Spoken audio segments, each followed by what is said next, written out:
ceviche lunch. We got go ahead. Sam. No, go ahead. I'd say we got Dr. Robot Blackberry Lemon Sour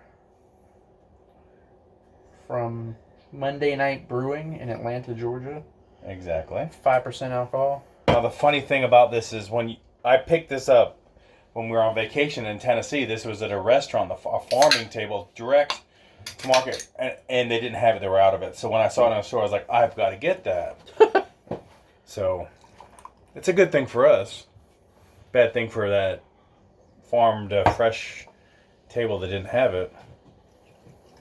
Now, Spencer wanted me to watch the Dahmer series, and I told him to watch My Friend Dahmer, because they go hand in hand if you watch any of the history of Jeffrey Dahmer. It's very dark, so if this episode is very dark, I apologize. We have a beautiful color right there, because it is a sour. It's a blackberry lemon sour, like you said. This is going to be good. Much of a smell. Let's see. Dr. Robot. If you watch the... Mr. Robot? No, I was going to say the song... That show on Adult Swim. Venture Brothers. Oh, is yeah. it Dr. Robot? Yeah. Or is Professor Robot or whatever? What her name? Is it Dr. Robot? Dr. Girlfriend? Dr. Girlfriend, Yeah. thank you. They should have a Dr. Girlfriend beer.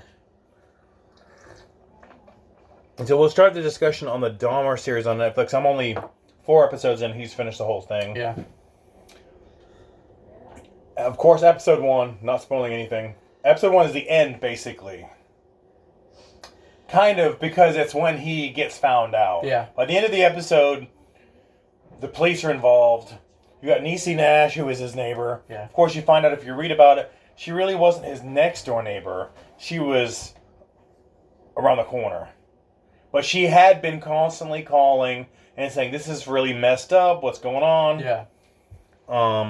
It's a very interesting read. I actually, back when this all came out, I have a comic book I'm going to pull out. But this comic book writer / artist of an independent thing was very interested in the story, so he wrote a book. And then it was outlawed by the families, because a lot of the families, this is where the whole thing of you don't need to write stories about serial killers, you don't need to glamorize them. And so there's been laws and stuff passed about what can actually be put out, and I understand that. But on that same principle, I think people should see some part of it, as in understand what can make a person so dark and deep and fucked up.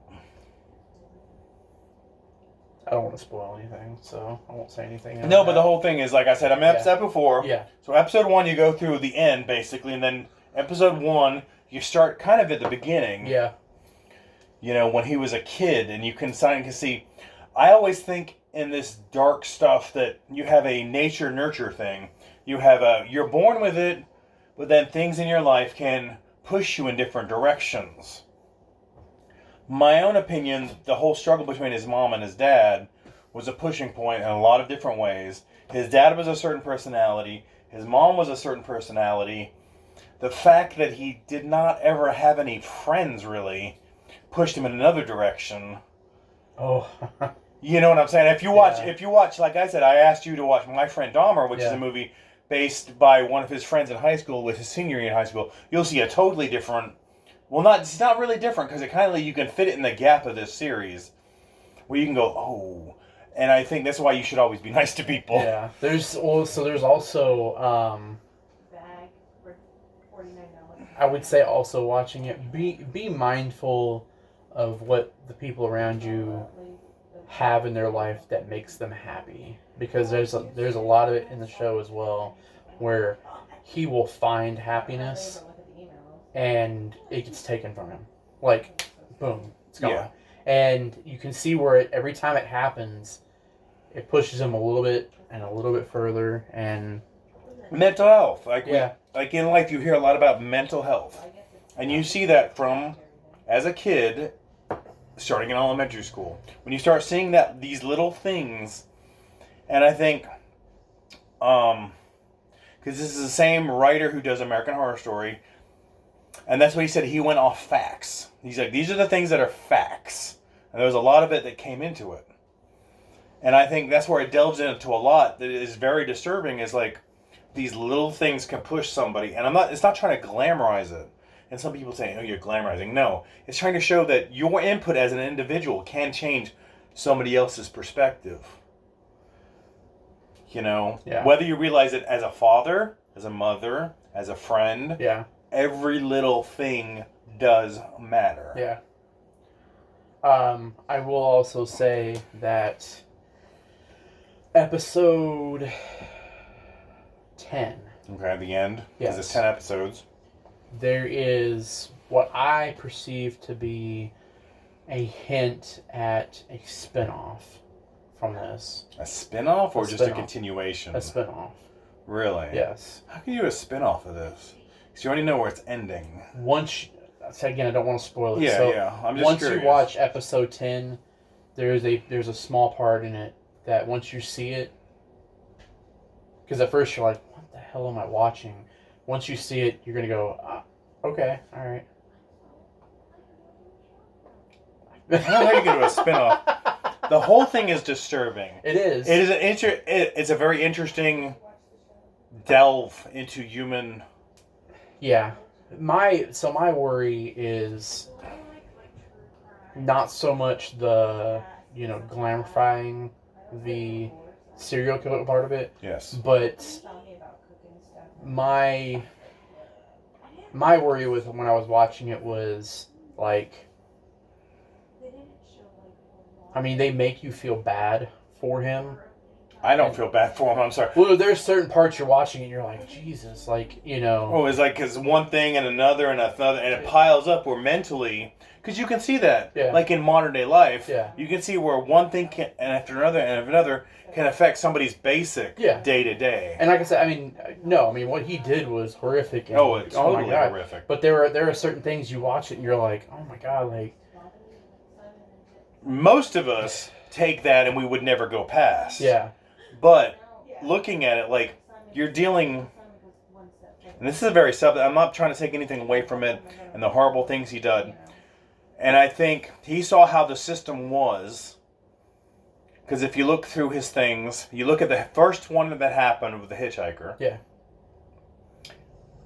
And he never got anything. So his brain had to, this is a very dark part.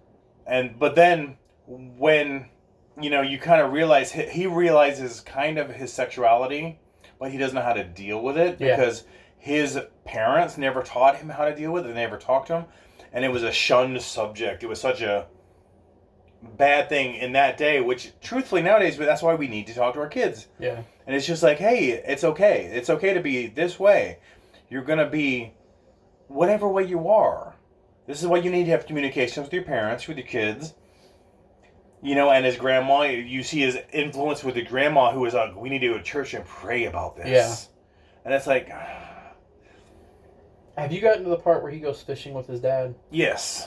That was another thing, because he was like... His dad was very science-based. And very awkward. He was like, I'm sure you know about this with the ladies. And he's like, okay, Dad, And he really didn't. Yeah. This is the whole thing, is he never shied away. And some people want to think this is an attack on the Alphabet Mafia. And it's like, no, it's not. It's understanding... I don't think he was directly attacking the Alphabet Mafia as it is. I think he was very confused as an individual. He was not attracted to the opposite sex. And he didn't know how to deal, because of his upbringing, he didn't understand how to deal with his sexuality. Yeah. And because of the things with his father and his grandmother, he thought he should be shunned at the same time, where he shouldn't have been. Yeah. If he was raised differently, it might not have ever led to this. In a weird, awkward way. He could have been just the average person. Yeah. Who, but then there's the awkwardness of his dad. Like, his dad was very science-based, and his dad at an early age started talking about, with the fishing, with the roadkill weird things, explaining the science matters, because his dad dealt in science things, and he tried to explain things. This is what happens when you fish. You do this, you do that. Even in My Friend Dahmer, you saw that where he learned how to not only do that, but he learned how to save parts. His dad taught him, because I don't know if his dad was a mortician at the time, because they don't explain it in the series, but in that thing, it's like his dad might have something to do with mortician service where you can do that. You can save organs and you can save this, you know? So being a very confused individual and not having attention from his parents, and I'm not trying to excuse this is not any part of it. And this is a very good beer, this Dr. Robot. Yeah. It's not Dr. Girlfriend, but they should make a Dr. Girlfriend. It's very dark in that way, where mentally there's a lot of humanness that, as individuals, I think we should look at each other and be like, I need to be more compassionate to this person. And that's what you get afraid of too, is like, man, did I influence a person to do the wrong thing? Yeah. There's I think it's episode 6 or 7. Okay. He meets a guy. Okay. And he does get shown compassion. He does get shown all that. And he doesn't know how to react to it. Like he gets all that and he doesn't know what to do with it. And you could see it in him. He kind of scares him. And you could tell he was trying to fight his urges to do stuff. And they ended up winning in the end. But, you know. Yeah. Well, I think that comes from back in the past of what he's got away with. When you see the other things he's gone through to get to that. A lot of this stuff was based on what he confessed to the police. Yeah. When he was caught. If you look at it online, there's stuff he's confessed to his mom afterwards. But if you look at it real life, you see how his father handles certain things. You see how his mother handles, and they handle things totally different as individuals. And he's stuck in this complete loss. I'm not trying to feel pity on him. I'm not, because life in itself has pushed him in this direction or that direction, and that becomes a very dark journey. And that's unfortunately why, you know, when you see these things that happen in real life, well, this is real life, you know what I'm saying, though, when you hear about people who do other bad things,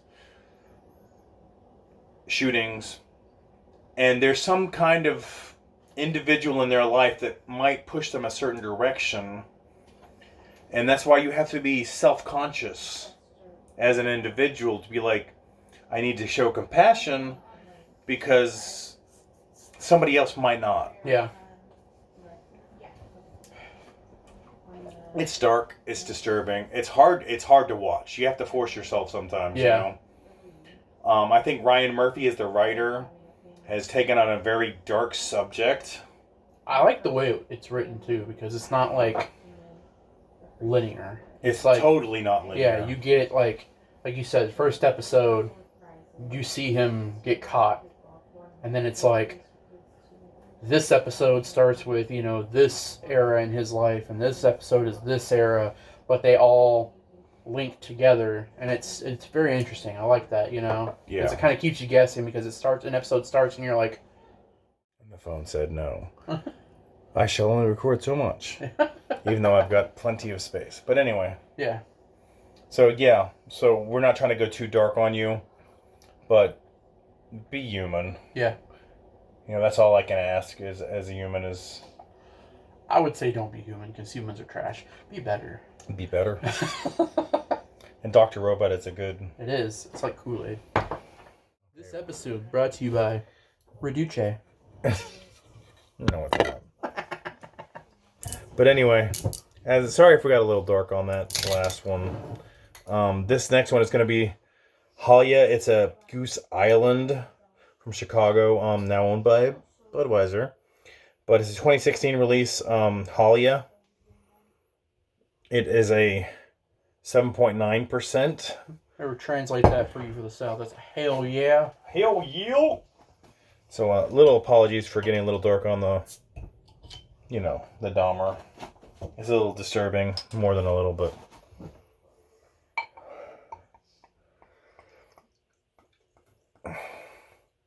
This is one of those ones I got on sale over there at my Beach Liquors just because they opened it, I guess, and it's got syrup on the outside, so it was reduced for pricing, and I'm gonna always buy reduced pricing beers.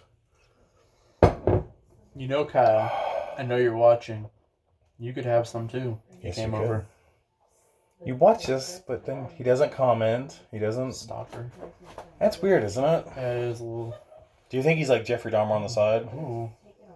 Be looking at you, be like, oh, You know- that bear. He wants that bear He did threaten to come to work as to come to work. Frankenfurter.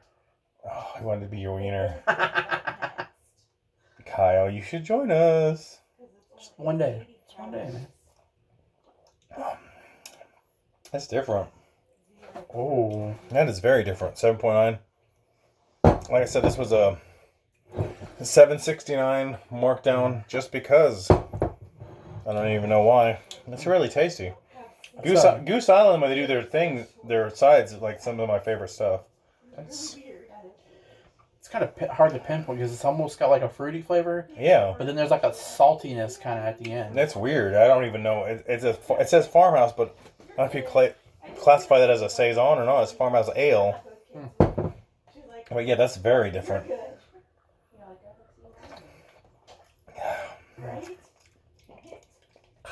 2016 release, so it's 6 years old.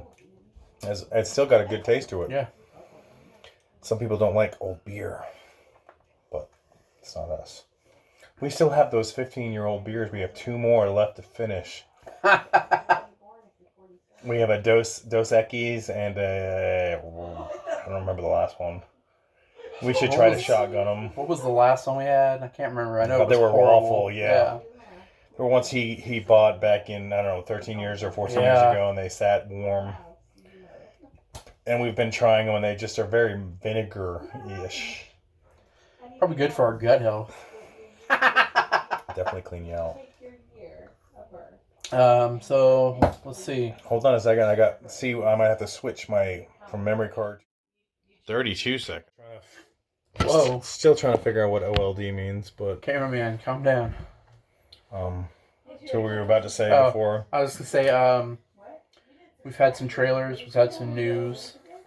We've had the Ant-Man and the Wasp: Quantumania, Yeah, which shows Kang off a lot more than it does, yeah. which looks very interesting. We have the Guardians of the Galaxy Christmas special, which shows off Kevin Bacon. 7 Degrees of Kevin Bacon. But you were gonna say something else, or? Tom Hiddleston confirmed for Deadpool 3 as Loki. That's gonna be interesting. Yeah. With Wolverine and Loki in a Wolverine movie, in a Deadpool movie. Yeah. Sorry. I've had a few. Let's see, what else? Oh, we have Wonder Man. Wonder Man, yes. Who was that? So this is what bothers me about this one. Because Wonder Man actually is very muscular. It's the dude from Aquaman that played Black Manta or whatever. No, it's not Black Manta. Yeah. This is a white guy that I saw. No. Well, the one I saw was a white guy. Yeah, no, it's not. It's from a comedy show. No. So it doesn't matter. The guy I saw was a skinny white guy, and I was like, what? Yeah, no, that's not. It's the guy from Aquaman who played Black Manta. Okay. Who, when interviewed about playing Black Manta, was like, superhero movies are dumb, or he basically alluded to the fact like he didn't want to do it, and Really? Yeah, and then now he's going to be Wonder Man. Double news on top of that, which made me happy because I'm a Trekkie. LeVar Burton they're looking at him to play Wonder Man's father. Okay. I'm okay with that. But we got. See, the one I saw for Wonder Man was this skinny white guy, and I'm like, dude has no muscles. It's like, really, Wonder Man? What do you think? And he's a comedian, and it's just like, no, that's not right. So this is more interesting to me. Vision Quest was announced, which is a I saw spin-off. a new Vision. Which they think, so there's going to be a Wonder Man series and Vision Quest, and in the comics, I wonder if Madonna's involved. There's a drum roll there somewhere. In the comics, Vision's brainwaves were taken from Wonder Man, so they're thinking that the whole spiel with the white Vision, becoming a Vision again, will be with Wonder Man's brainwaves. So I'm okay with that. Whatever, as long as they bring all these characters, What else was there? in kind of comic booky news, Bookie booky news. So you kinda make bets comic- on the comic booky side. news. The more I hear about Henry Cavill, Yes. the more I like the guy. Oh yeah. Apparently, so you saw he's not going to be the Witcher anymore. Yes, at the end of season 3, because he said if you cannot keep up to the thing, I don't want to play it for the entire 7 seasons. Yeah, he doesn't want. If you're going to change the So character, they're going to change it to what, Liam Hemsworth, I think. Yeah. If you're going to deviate from the source material, I don't want to be a part of it. So And I love that. Yeah. Hey, more power. welcome back to the DC universe. Yeah. You know. And of course, by now you heard the new head of DC. It's awesome, but it's not what I wanted. I know. James Gunn is a good choice, Yeah. though. And you got Peter Safran on the animated part, so it's not a bad thing. Like earlier today, James actually had a picture, and he goes, "This is how we figure out everything." And it's the Rock'em Sock'em Robots, and they're like, "Oh, this is how we figure out how we're gonna do what we're gonna do." It's like that's fun. Yeah, it's a humor. He already talked with Kevin Feige. Yeah. And I don't know if it was a serious conversation, but when he found out he got the job, I guess he went to Kevin Feige and was like... He was up front. He was like, crossovers? Oh, really? I didn't hear that. Yeah. I heard the part where Kevin made the comment, and Kevin was like, "That's awesome for DC, but remember, you got to still finish up your stuff first." But I'll be right there to see them. Yeah. And I was like, to me, that you have to have it. Comic books are good for everybody. It's good for the economy. It's good for the whole thing. And I think James will be a good addition, even though, like, we had our opinion of who we should think. Yeah. I think James Gunn is a perfect, in that way, because I know he will love the source material. Yeah. And he will pull from anything to get to that. Yeah. With the Man of Steel 2 coming up, there's a whole thing. Are they going to bring Zack Snyder back for Man of Steel 2? Or are they going to throw somebody else? So there's a big poll, and so should it be Matthew Vaughn, Zack Snyder, Christopher McQuarrie? I can't remember the other one. I was like, I really don't care. Because anything could be different. You don't have to just pull from Zack. I love Zack. I'm a Zack Snyder groupie.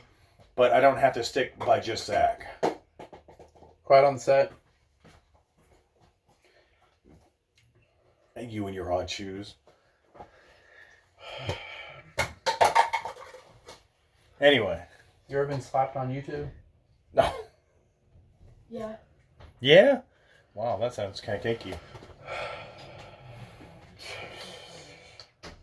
The only thing I ask of you, God dang it, Mr. Gunn, there are more than 3.5 DC villains. Yes. I think he knows that, though. I think that's why he's a good choice. I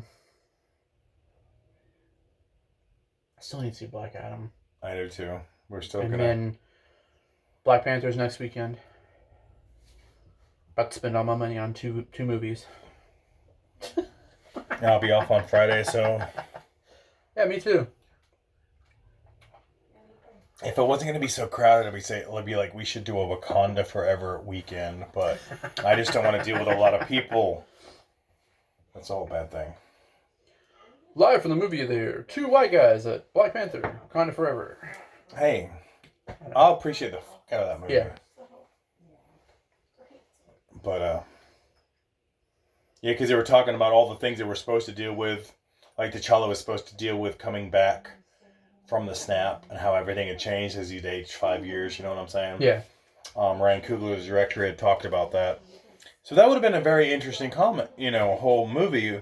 Unfortunately, we're not going to have that, due to what's all gone on. But I still think it's going to be a good movie. I think Ryan is going to do a really good representation of that movie. The next one after is Ant-Man and the Wasp: Quantumania. Yeah. Right. And then I don't remember which comes next year. I don't know. They keep they keep giving us like a schedule. And they can deviate And then here and there. and then you got the Kevin bot. The Kevin bot. He's up there playing his cup game with the. Yeah. So it'll be interesting to see. They were gonna actually. I was reading a thing today that the director of She-Hulk actually wanted Kevin Feige in She-Hulk, Oh, really? and I guess if he was gonna be there, and then it'd be revealed that he was a robot. Oh, But Kevin Feige was like, no. that'd be no. kind of funny. Yeah. But we'll be back with some fresh news and a fresh beer after a while. Ignore that comment because we weren't recording. Next up, have a new Belgian beer. One of the ones I got on clearance. The Le Folle. Le Folle. It's a 4-year aged sour brown ale. Sour brown. 7%. We've kind of switched, trying to get off a little bit of the dahmer. Can you see if you can pinch that as like a champagne? Let my wife pick up the next thing. It's on Discovery Plus we're watching. A couple of years ago, I know we grew up with the Osbournes on MTV. The Osbournes I really never liked. But for some reason, when Jack got older, he did a show with his dad, Jack and Ozzy's Detour, which I thought was fantastic. And now he does different offsets. He's got one that we're just starting tonight is a UFO thing with Jason Mewes and Jamie Alexander. Jamie Kennedy, sorry. So, we're drinking the... Former President of the United States, Jamie Kennedy. Yes, the New Belgium La Folle. Oh, God. Oh. Don't... That's got a funk to it. Smells good to me, but we have different tastes. Yeah, it's got a little... But I like Jack... As Jack is aged, like this beer, obviously. He's matured where his sister is not. Anyways. I just like Jack. Jack, as he's grown older, he's become more commonplace. He's not become the kid from the Osbournes. Gotten political. Oh my gosh.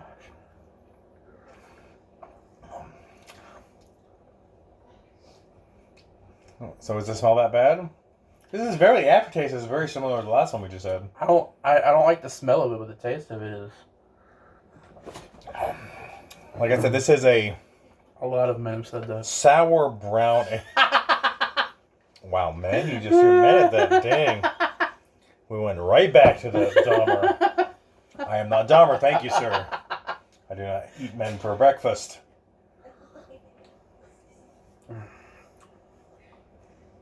A sour brown ale. I've never heard of a sour brown ale. Well, that is definitely what that describes it as, a sour and it is a brown ale. That's good. I like that. That is different. And a clearance beer. New Belgium. So, we're watching the UFO show with Jack Osbourne and Jamie Kennedy and Jason Mewes. Oh, that was a long pause. So here's the thing. Okay. So here's the thing. Here's the thing. I'm one of those people that wants to believe. I want to believe. I do. But when you watch stuff like this, like we were just watching like a scene from it, and they have these two. Would I be wrong in calling them jokers? I don't know. Whatever you want to call me. Other people, not the three main. Yes, not the hosts, but yeah. Not Jack or Jason or stuff Jamie. they were saying is like don't dig at Skywalker Ranch, right? Yeah, because it does feature Skywalker Ranch, which a lot of people talk about Skywalker Ranch. Or Skinwalker. Skinwalker. I'm sorry, sorry. Skywalker. Yeah. There's a big difference between the Skywalkers and the Skinwalkers. Yeah, they're at George Lucas's house, like, hey, wow. man. No, but Skinwalker, but there's like, don't dig or things will happen. It's like, aren't they there for things to happen? Yeah. Okay. Yeah. I don't know. It's all interesting. I want to believe in the supernatural, and that's the whole thing is like... And I appreciate people who do stuff in the daylight. Because in the nighttime, anything can freak you out. Yeah. And you can hide stuff in the nighttime, so... Yeah. That's the whole thing. Like I said, I've told him, I tell everyone, if I ever wanted to investigate a site, I want to do it daytime, nighttime. But I don't want to hear the whole history. I want to go in with an unknown thing, so... Yeah. Then I can see if I sense anything. Yeah. That would be an interesting... Like, 3 Sheets. You know, he goes around and he drinks, you know, all these different places. But it's a show where they have somebody, and the the shtick on it is like, they send them around and they're going to these different places to experience the culture. Yes. And when they send them places, it could be haunted. Yeah. Or it might not be. Yeah. And it's just, let's see what they experience. Should they do it drunk? Oh yeah, that'd be cool. That'd be interesting, wouldn't it? But they don't know, right? So when it comes time for the next day, they interview the person, the host, whatever. And they're like, hey, so did anything happen last night? It's like, oh shit, like I was asleep and a tuna can flew off the counter and hit me in the face. That's the whole thing. Is if you have a sober cameraman, and a drunk host, it could be very interesting. I was introducing him a couple weeks ago to a new podcast I'm listening to called Bros, Brews, and Booze. Well, that's what they do is they have 4 beers from it. Like we have Terrapin right here. They have one episode all to Terrapin. Then they talk about the beers and how they like them. They're 2 friends, so that's the Bros, the Brews, and the Booze is about they look up the local supernatural flair around the brewery, and they send you to hey, check this out. So that's a little shout out to those guys. I appreciate that, especially they did a Terrapin. When I was in Athens drinking the actual Terrapin beer, I wasn't aware of the actual supernatural thing. So I think that would be very interesting. Like, do it if you had a budget, or at least a friend who could bring a camera and be like, hey, let's watch these 2 drunken idiots. We're going to take them to a drunk place and see what happens. I think that could be fun. Especially in our case. Yes. We'll come back with you with more from Jason Mewes and Jamie and Jack. Yeah. He's now going to talk us through the trailer for Mario. He just brought it. Looks interesting to me. I'm actually kind of excited. People are complaining that Chris Pratt is Mario. Well, yeah, because it's always... Well, can you imagine 2 hours of, oh, no, it's a Mario! Yeah, no. But see, I watched a TikTok guy, he's like, how they can explain that? I'm like, because like at the beginning of Lightyear, they're like, this is the movie the kid watched. It's really easy to do. In the beginning of Mario, they could be like, oh, no, it's Mario! Then he coughs. Sorry. and then Chris Pratt starts talking, But we got another new Belgium here. Or Voodoo Ranger Juice Force IPA, which is a 9.5. Oh, I could see also like in the middle of the movie. Yeah. 2 mushrooms like sitting there talking to each other, and he was like, "Dude, it's the craziest thing." This dude came running through, right? And he ate my ass. He took out like 4 Koopas, right? And he was just like, "It's me, Mario!" And he just kept going, man, and it's like nothing to do. It's like an urban legend. Yeah, Mario's a new art. That's the whole thing. Is with a good writer, you can change a lot. But I don't know if you watched. I don't know if it was like early 90s, late 80s, early 90s. They had the Mario cartoon. I never watched it. Okay, he had the like stereotypical like New York accent. He wasn't Italian. He was like this, hey Luigi, we gotta go take out the Koopas, man. It's a horrible. I want to see what you say about this. It's supposed to be an IPA, but I don't know if it tastes that. You had a stroke? Wow. That Christmas tree-ish to you, or it's different?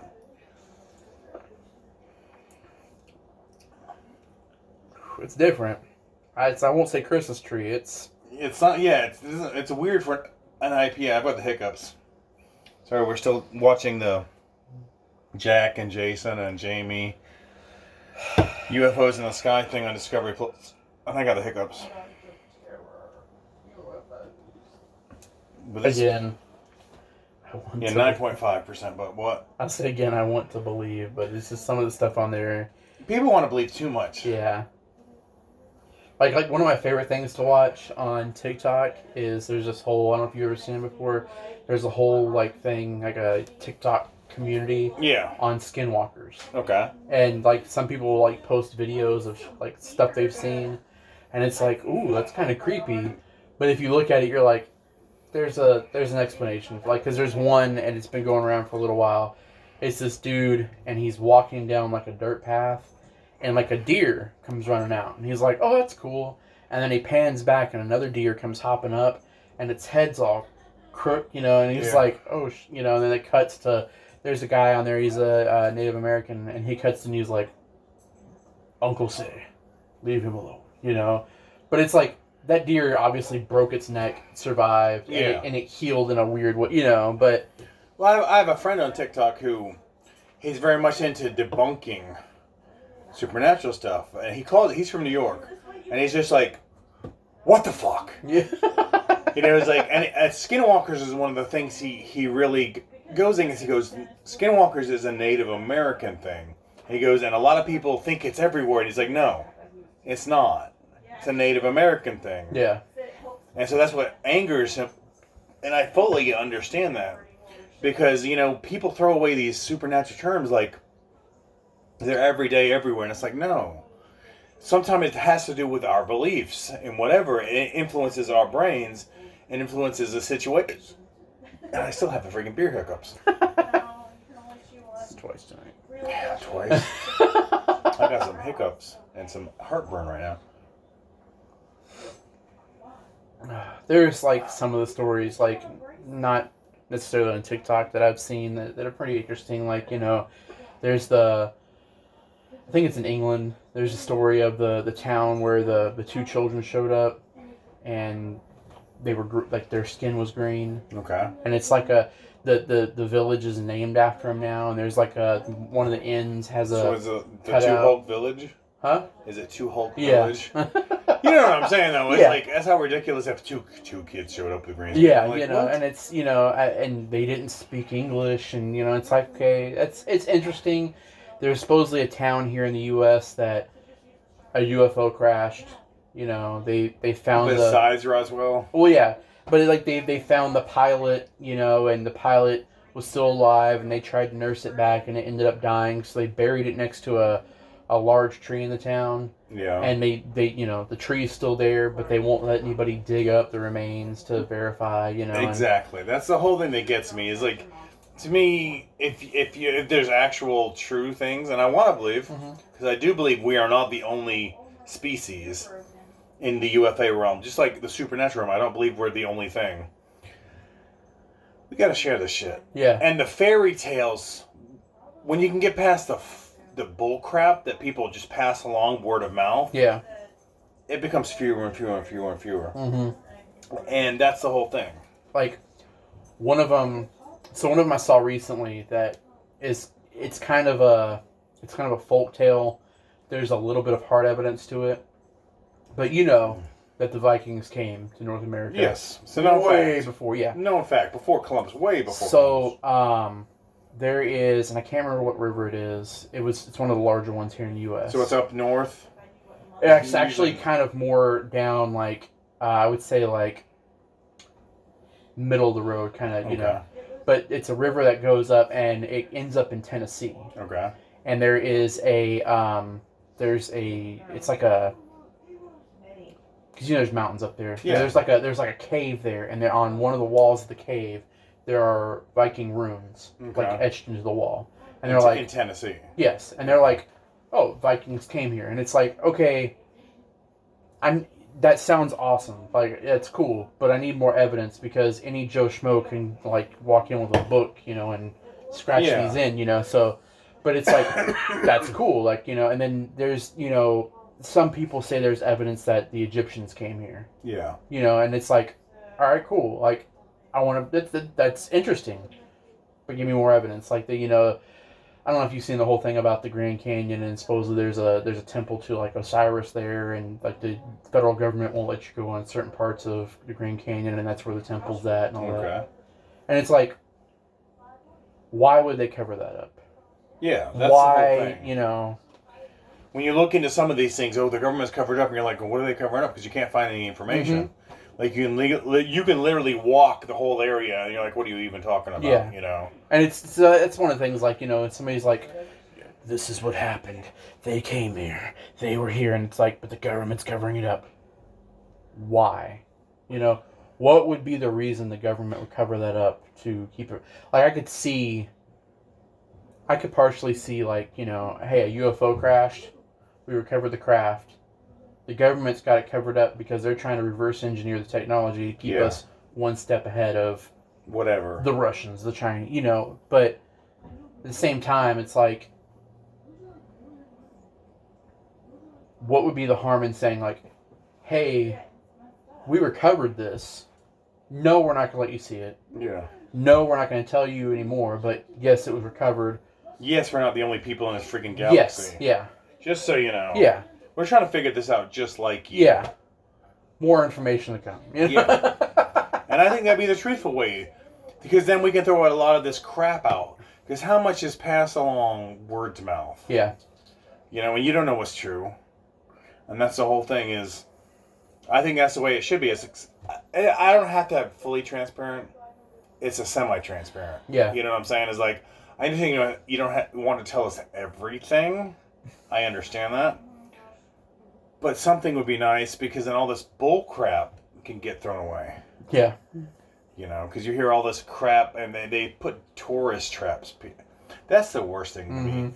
Because there are people who like, I experienced this, and I don't want to discount that, but there's plenty of people who have experienced something because of somebody else's influence on them. You know, somebody else might say something, so they dream of something. So you know. So, I don't know if you've ever had one or not, but I've actually had a UFO experience. Okay. And I say... I did not probe you when I was drunk. No. I say UFO, and I won't say alien. Yeah. I'm just saying unidentified. Unidentified, because there's plenty of unidentified. Yes. And so, when I was... Now, again, this is backed up by my parents. When I was like 4, we were on our way from Albuquerque to California to see my grandparents.